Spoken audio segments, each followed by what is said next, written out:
राजा भोज की पूरी कहानी, राजा भोज की पूरी कहानी। कहाँ राजा भोज कहाँ गंगू तेली उनका शासन।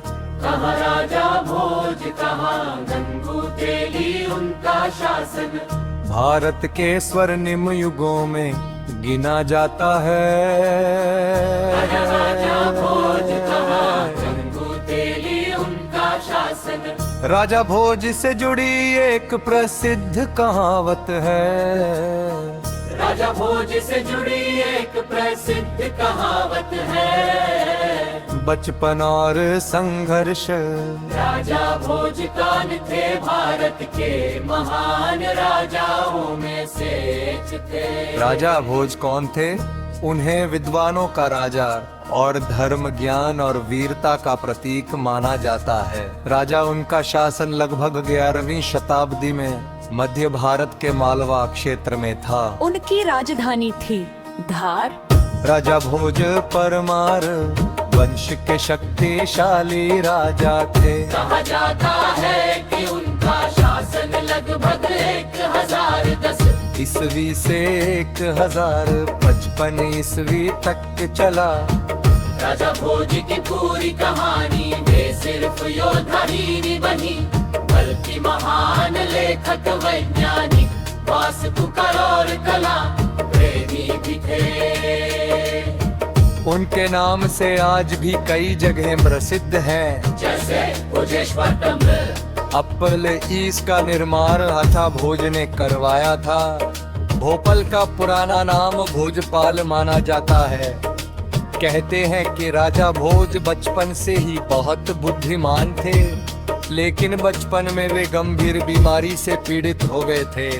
कई वैद्य इलाज नहीं कर पाए। फिर एक महान संत ने उनका उपचार किया और कहा, ये बालक आगे चलकर भारत का महान राजा बनेगा। बचपन से ही उन्हें शास्त्र, युद्ध कला, राजनीति और ज्योतिष का ज्ञान दिया गया। सिंहासन प्राप्ति जब राजा बन गए राजा भोज। राजा भोज के पिता का निधन जल्दी हो गया था। राज्य में दुश्मन बढ़ने लगे। कुछ लोगों ने राजा भोज को गद्दी से हटाने की साजिश भी रची, लेकिन युवा राजा भोज ने अपनी बुद्धि और साहस से दुश्मनों को हराया और मालवा के राजा बने। वीर योद्धा राजा भोज ने कई युद्ध लड़े। कहाँ राजा भोज कहाँ गंगू तेली। राजा भोज का स्वर्णिम शासन राजा भोज के समय।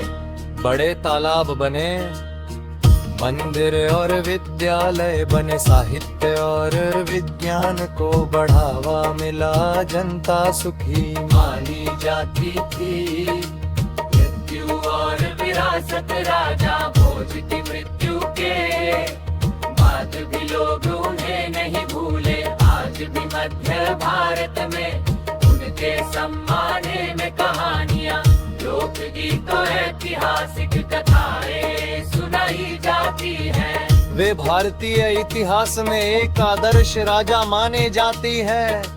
वीर, ज्ञानी, न्याय प्रिय और धर्मपरायण। राजा भोज का मान्यता है कि उन्होंने 80 से अधिक ग्रंथ लिखे। उनमें वास्तु शास्त्र, आयुर्वेद, खगोल विज्ञान और राजनीति जैसे विषय शामिल थे। भोजशाला ज्ञान और शिक्षा का बड़ा केंद्र माना जाता है। दूर से विद्यार्थी पढ़ने आते थे। भोजेश्वर मंदिर की कथा। राजा भोज ने भगवान शिव के लिए विशाल भोजेश्वर टेम्पल बनवाना शुरू किया। ये मंदिर आज भी अपनी विशाल शिवलिंग और अद्भुत वास्तुकला के लिए प्रसिद्ध है। कहा जाता है कि मंदिर पूरी तरह बन नहीं पाया, लेकिन आज भी उसकी भव्यता लोगों को चकित कर देती है।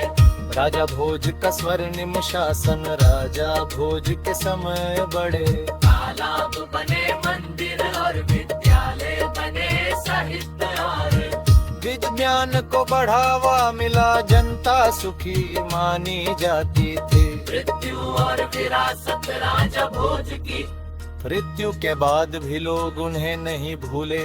आज भी मध्य भारत में उनके सम्मान में कहानियां, लोकगीत और ऐतिहासिक कथाएं सुनाई जाती है।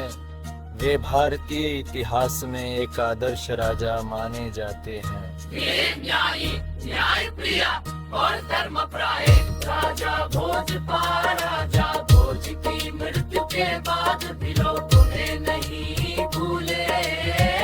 आज भी मध्य भारत में उनके सम्मान में कहानियां, लोकगीत और ऐतिहासिक कथाएं सुनाई जाती है।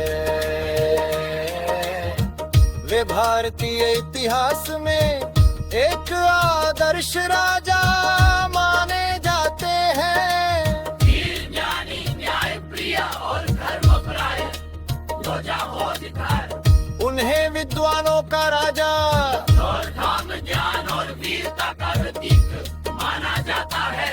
राजाओं का शासन लगभग 11वीं शताब्दी में मध्य भारत के मालवा क्षेत्र में था।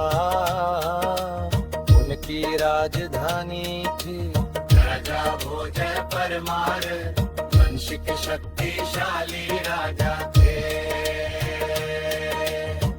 कहा जाता है कि उनका शासन लगभग 1010 ईस्वी से 1055 ईस्वी तक चला। राजा भोज की पूरी कहानी में सिर्फ योद्धा ही नहीं बनी, बल्कि महान लेखक, वैज्ञानिक, वास्तुकार और कला प्रेमी भी थे। उनके नाम से आज भी कई जगहें प्रसिद्ध हैं, जैसे भोजेश्वर तत्पल्ले। अप्पन की इसका निर्माण राजा भोज ने करवाया था। भोपाल का पुराना नाम भोजपाल माना जाता है। कहते हैं कि राजा भोज बचपन से ही बहुत बुद्धिमान थे, लेकिन बचपन में वे गंभीर बीमारी से पीड़ित हो गए थे। कई वैद्य इलाज नहीं कर पा। फिर एक महान संत ने उनका उपचार किया और कहा है, ये बालक आगे चलकर भारत का महान राजा बनेगा। बचपन से ही उन्हें शास्त्र, युद्ध कला